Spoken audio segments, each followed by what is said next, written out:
Hello students, welcome to डिजनिंग YouTube channel. मैं हूं श्रीकांत, आपका अपना इंग्लिश एजुकेटर। और आज हम स्टार्ट करने वाले हैं क्लास 11th की इंग्लिश बुक, जो आपकी हॉर्नबिल बुक है, उसका first chapter The portrait of a Lady के एमसीक्यू क्वेश्चन।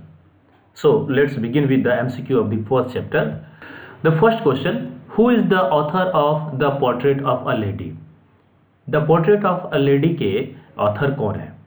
पहला ऑप्शन ए रस्किन बॉन्ड, दूसरा option Khushwant Singh, third option Naipaul and option D Vikram Bhatt. बताइए इसका सही उत्तर क्या होगा? इसका सही उत्तर होगा option B, Khushwant Singh is the author of the portrait of a lady. Students, मैंने आपके जितने भी एमसीक्यू क्वेश्चंस हैं उसको हमने शॉर्ट टाइप आंसर देने का प्रयास किया है। आप इसे कॉपी में जरूर नोट कर लेंगे और जितने भी क्वेश्चन है सारे का आंसर आप भी एमसीक्यू में नहीं देंगे, शॉर्ट टाइप आंसर में देना सीखेंगे, ताकि कि आपका जो है इंट्रोगेटिव टू असर्टिव बनाने में कोई दिक्कत नहीं हो। क्योंकि सेकंड टर्म में तो ऑटोमेटिक सारे क्वेश्चन जो है आपके शॉर्ट और लॉन्ग टाइप के आने वाले हैं, डिस्क्रिप्टिव क्वेश्चन आने वाले हैं। चलिए अगला क्वेश्चन है, how did the grandfather in the portrait hung on the wall look like? उनके दादाजी का जो पोर्ट्रेट दीवार पे लगा हुआ है, टंगा हुआ है, वो किस तरह दिखता है?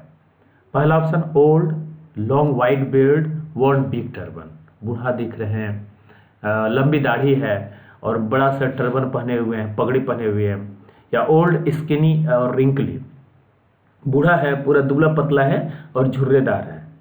Option C, young, handsome and well build. Young दिख रहे हैं, हैंडसम दिख रहे हैं और एकदम मजबूत दिख रहे हैं। या option D, old and well build. क्या होगा इसका सही उत्तर?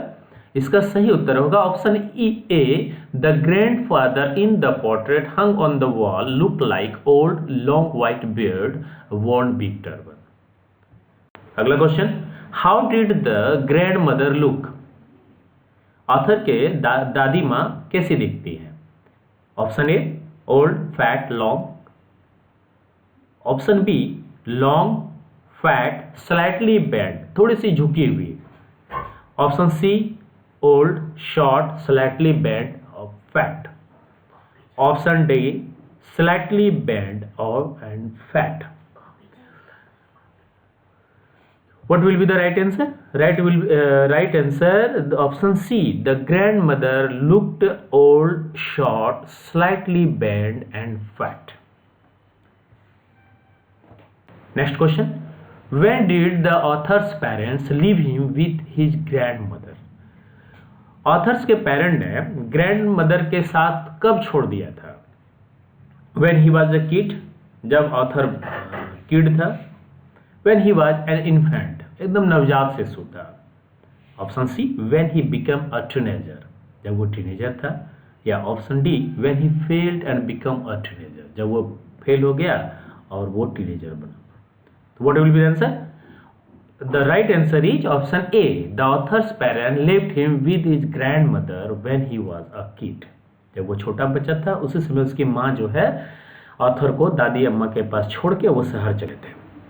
अगला क्वेश्चन है, What did the author eat for breakfast? वो नाश्ते में ऑथर को क्या मिलता था? Thick and stale chapatis with a little butter and sugar spread on it. मोटा और बासी चपाती मिलता था, उसके ऊपर थोड़ा सा मक्खन और चीनी लगा दिया जाता था। Option B, thick bread with butter, मतलब मोटा ब्रेड और बटर मिलता था। ऑप्शन सी, उपमा मिलता था। या option D, rice and curd, दही और चावल। तो क्या होगा, इसका सही आंसर क्या होगा? The right answer is option A, the author ate thick and stale chapati with a little butter and sugar spread in it for breakfast. ठीक है। अगला क्वेश्चन है, how do you feel about the character of the grand mother in the chapter? Chapter में आपको दादी अम्मा का ये कैरेक्टर कैसा दिखता है? Option A, emotional. Option B, strong. Option C, selfless and option D, loving. कैसा है उसका character? According to the author, the right answer will be strong. She has strong character, है ना। वो ज़्यादा इमोशनल भी नहीं होते हैं, ज़्यादा सेल्फलेस भी नहीं है, ज़्यादा लविंग भी। उसका पोता जो है विदेश चला जाता है, कोई फर्क नहीं पड़ता, आता है 5 साल के बाद फिर भी कोई फर्क नहीं पड़ता है। चलिए अगला क्वेश्चन देखते हैं। Where was the author's grandfather's portrait placed? कहाँ पे था रखा हुआ? ऑन ए सेल्फ, अलमारी में, hung above the mantelpiece, mantelpiece के ऊपर लगा हुआ था, put on the mantelpiece, mantelpiece में रखा हुआ था, या फिर ऑन अ टेबल, कहाँ रखा हुआ था? The right answer, the author's grandfather's portrait was placed hung above the mental peace, वो मेंटल पीस के ऊपर में रखा हुआ था। ठीक है, चलिए अगला क्वेश्चन देखते हैं। अगला क्वेश्चन है, why would grandmother accompany the author to his school? वो दादी अम्मा जो है उसके साथ वो स्कूल क्यों जाती थी साथ में? Option A, to keep an eye on him, उस पर नजर रखने के लिए, to wait for him to take him back to home, कि वो पढ़े और फिर जब वापस आए तो उसके साथ आने के लिए। Option C, because of the temple attach to school, क्योंकि एक मंदिर जो है स्कूल से अटैच था और इसीलिए वहां जाते थे। या फिर option D, she wanted to meet villagers, वो वहां के विलेजर से मिलना चाहते थे। What will be the right answer? बताइए। ये इसका सही आंसर होगा option C, grandmother accompanies the author to his school because of the temple attach to school, जो कि भक्ति भाव में पूर्ण थी, वो हमेशा भक्ति भाव में जुड़ी रहती थी। अगला क्वेश्चन है, what was the turning point of the friendship between grand mother and author? दोनों के बीच में टर्निंग पॉइंट क्या था कि दोनों के बीच में दूरी बढ़ गया? Option A, when he became an adult, जब वो बड़े हो गए। Option B, when his parents called them both to the city, जब दोनों को शहर बुला लिया। When he left her to live in the city with his parents, जब जो है उसने उसको छोड़ दिया और वो अपने मम्मी पापा के पास चले गए। व्हेन दे स्टॉप टॉकिंग, जब वो दोनों आपस में बात करना बंद कर दिया। What will be the right answer? The right answer is option B, when his parents call them both to the city. City जाने के बाद जो है ये इंग्लिश मीडियम में पढ़ने लगे, उसके बाद दोनों में अटैचमेंट कम होने लगा। अगला क्वेश्चन है, What made the grandmother unhappy about the author's new English school? तो बताना है आपको, ये इसमें बताना है कि वो ग्रैंड मदर क्यों नाखुश थी जब इनको न्यू इंग्लिश स्कूल में दाखिला लिया गया, कर दिया गया। Option A, the fact that she could no longer help him with the lessons, main fact क्या था कि उसके वो अब जो है दादी उसे बहुत ज़्यादा मदद नहीं कर पाती थी। Option B, because they were in city, क्योंकि वे लोग शहर में थे। Option C, because she didn't understand English, वो उसको इंग्लिश नहीं आती थी। Option D, because she didn't understand English and could no longer help with him the lesson, क्योंकि उसको इंग्लिश नहीं आती थी इसलिए उसे हेल्प नहीं कर पाती। इसका सही उत्तर क्या होगा? इसका सही उत्तर होगा option D, because she didn't understand English and could no longer help him with the lessons, वो मदद नहीं कर पाती थी। अगला क्वेश्चन है, how did the grand mother spend her time in the city? कैसे दादी जो है वहां पे अपना टाइम को व्यतीत करती थी? फीडिंग डॉग्स, कुत्ते को खिलाने के, रीडिंग स्क्रिप्चर्स, वो स्क्रिप्चर्स को पढ़ती थी, या स्पिनिंग द व्हील, या व्हील को बुनती थी, या फिर टॉकिंग टू नेबर्स, वो नेबर से बात करती थी। क्या होगा इसका सही आंसर? इसका सही आंसर होगा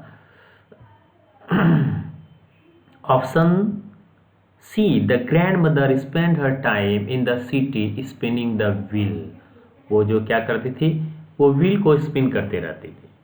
ठीक है, चलिए अगला क्वेश्चन है, how did the grand mother spend her afternoon every day? वो अपना आफ्टरनून कैसे वो टाइम पास करती थी? By feeding 100 of sparrows, sparrows को दाना डालने में। Option B, by taking a nap, थोड़ा सा सो लेती थी।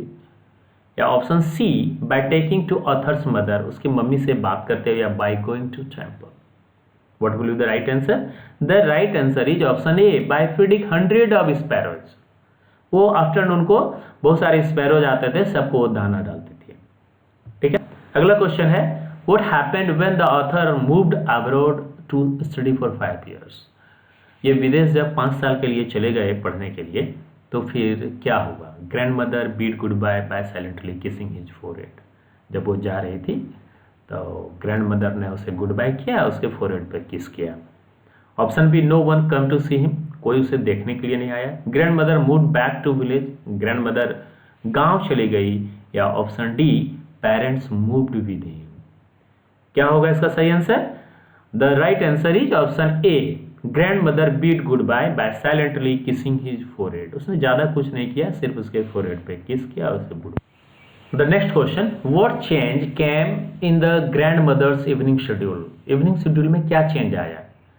सी collected the women of the neighbourhood, उसने पड़ोसी के सारी महिलाओं को बुलाया। She would go for a walk, वो वॉक पे चली जाती है। सी वुड स्लीप अर्ली, वो जल्दी सो जाती थी। या she would talk to his parents, वो ऑथर्स के पेरेंट के साथ बात करती थी। तो इसका सही आंसर क्या होगा? Option A, she collected the women of the childhood.